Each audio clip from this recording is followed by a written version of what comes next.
Eu sou Débora Guterres e eu preparei uma série de tutoriais sobre análise filogenética para iniciantes.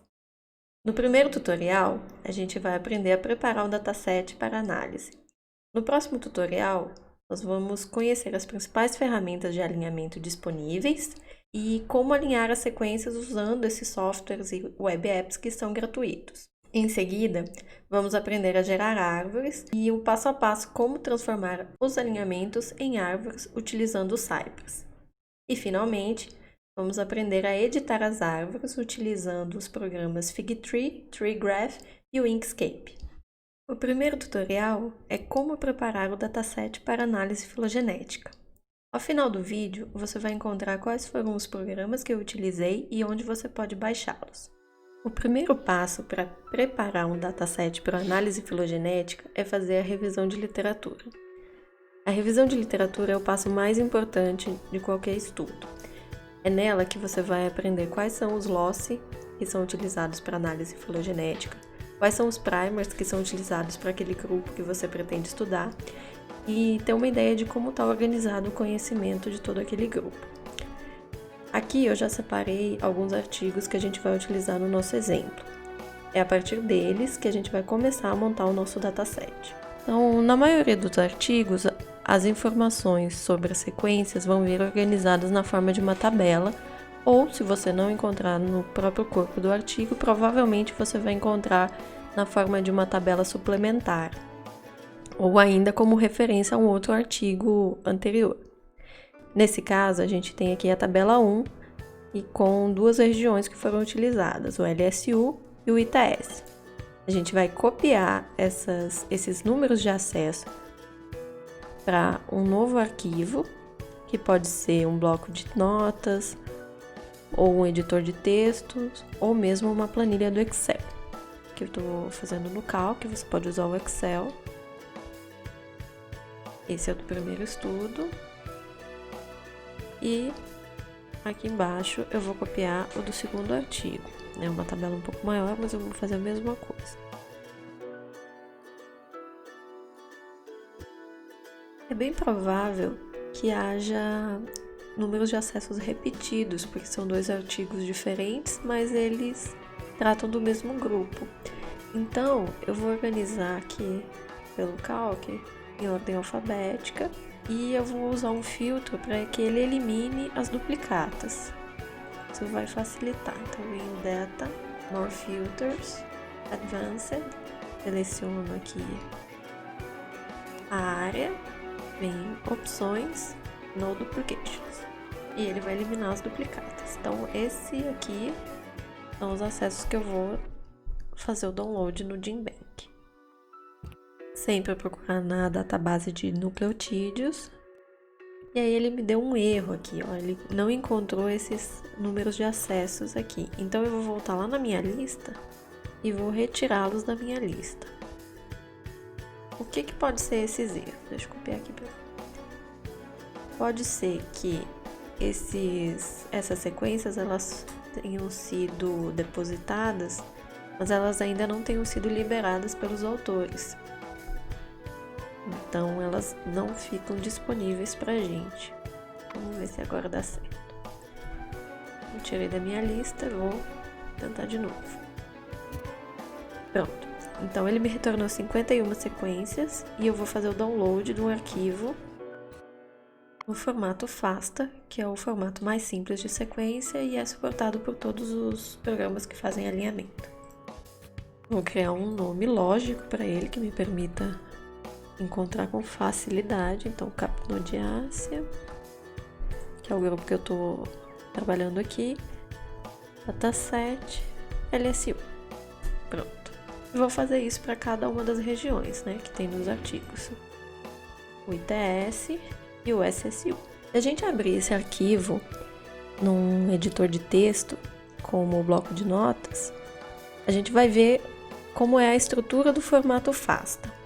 Você sempre vai ter o símbolo de maior que precede o nome que foi dado àquela sequência.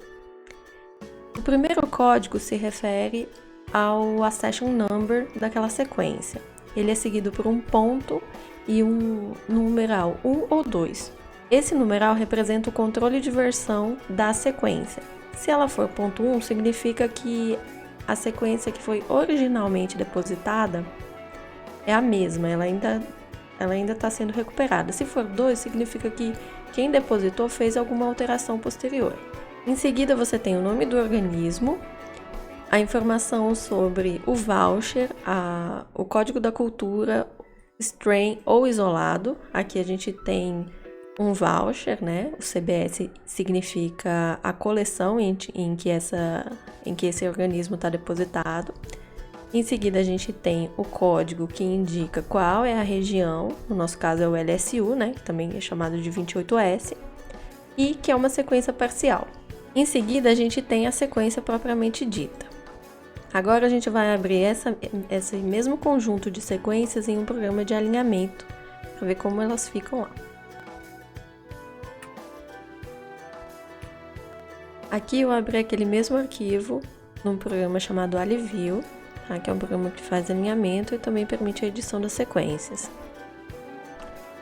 Alguns programas eles não conseguem ler aquele nome enorme que está no arquivo FASTA. O Alivio consegue. Então eu posso fazer a edição dos nomes aqui também. Eu aperto F2, eu clico 2 vezes aqui, eu consigo renomear as sequências. Por que é importante renomear as sequências? O Alivio consegue ler esse nome inteiro, mas os programas que a gente vai utilizar para fazer as análises de verossimilhança e de inferência bayesiana, eles podem ter limitações com relação aos caracteres que são suportados. Por exemplo, os espaços, as barras, as vírgulas, eles não conseguem ler. Então a gente tem que fazer uma limpeza nesse nome e deixar ele o mais curto possível e tendo as informações que a gente precisa. Então, como sugestão, a gente deixa somente o nome do organismo e uma informação que permita identificar qual é aquele isolado ou aquela cultura, né? Então, pode ser o código. Aqui tem o código do CBS e o resto eu apago, que não é necessário para mim, tá? Ok. Então, eu vou fazer isso com todas as sequências. Eu posso fazer isso aqui no Alivio ou diretamente naquele editor de texto que eu mostrei anteriormente. É só salvar por cima, lembrando de manter o arquivo no formato FASTA. Se você estiver usando o Windows, ele pode tentar salvar como TXT. E aí ele vai corromper o seu arquivo. Você tem que salvar sempre no formato FASTA, que é o formato que é suportado pelo programa de alinhamento. No final, você vai ter um arquivo, então, que não tem mais aquele nome enorme. Ele tem somente o nome do organismo e um código, né, que permite identificar qual é o isolado. Aqui eu retirei todos os espaços e substituí por underline, tá? Agora vamos abrir no programa de alinhamento. Ok, agora ele ficou com os nomes mais curtinhos. E vejam que as sequências não estão alinhadas, elas estão colocadas aqui sem uma ordem, tá? Então a gente pode já fazer o primeiro alinhamento.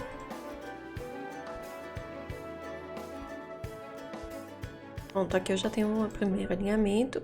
Vocês vão ver que cada sequência tem um tamanho diferente, né? O alinhamento completo ele tá dando 3.328 posições, né? Contém 34 sequências. E muitas delas não têm esse tamanho todo. Então, é provável que para fazer minha análise eu tenha que cortar essas extremidades.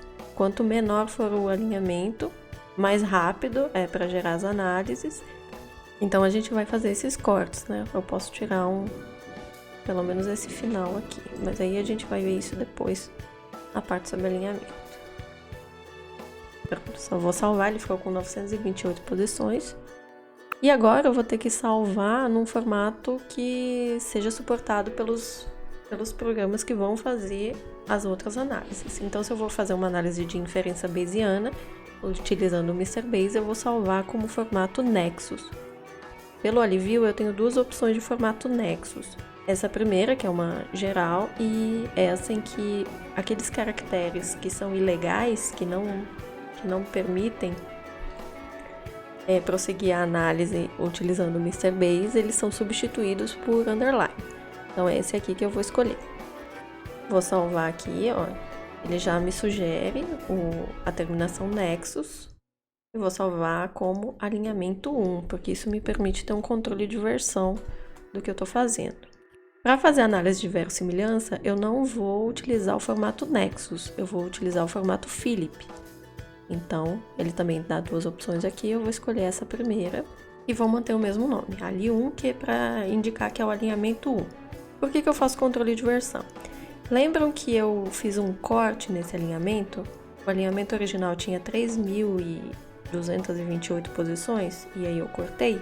Então, se eu precisar voltar atrás e fazer um corte diferente, eu tenho aquele alinhamento original, que ele está salvo aqui como o capno de aço LSU FASTA. A partir do momento que eu começar a fazer cortes ou fazer alterações, incluir sequências ou retirar sequências, é interessante que eu tenha um controle, né, para poder voltar quando necessário. Então, o meu Ali1 é aquele primeiro alinhamento que eu gerei já fazendo um corte. Ok, os arquivos já foram exportados.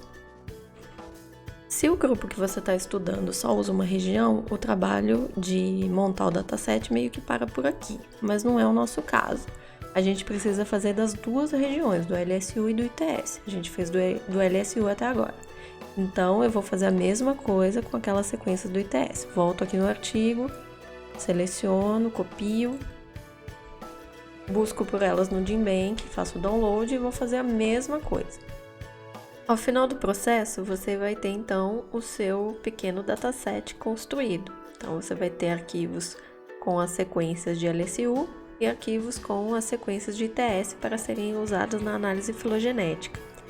Lembrando que a gente só incluiu até agora as sequências que estavam publicadas naqueles artigos que a gente usou como base. Você precisa incluir aquelas sequências que você gerou para poder compará-las. Se você achou esse vídeo útil, curta, compartilhe e se inscreva para receber notificações sobre os próximos tutoriais. Se você tem alguma dúvida, deixe um comentário e até o próximo tutorial.